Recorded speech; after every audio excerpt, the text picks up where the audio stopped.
பெருஞ்சோதியான ஆறுமுக சுவாமியுமே அந்தர்முகமிருந்து ஆட்கொள்வான் சத்தியமாய் சித்தியையும் முக்தியையும் ஸ்கந்தகுரு தந்திடுவான்.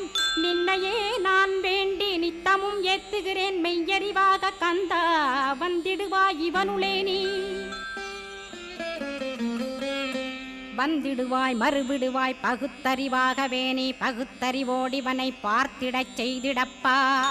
பகுத்தறிவான கந்தன் பரங்குன்றில் இருக்கின்றான் பழனியில் நீயும் பழஞ்சோதியானாய் நீ. பிரமனுக்கருளியவா பிரணவப் பொருளோனே பிறவா வரமருளி பிரம்மமயமாக்கிடுவாய்.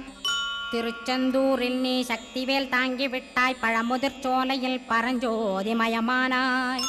சுவாமி மலையிலே சிவசுவாமி கருளிய நீ குன்றுகள் தோறும் குருவாய் அமர்ந்திட்டோய். ஸ்கந்தகிரியை நீ சொந்தமாக்கிக் கொண்டனையே ஸ்கந்த குருநாதா ஸ்கந்தா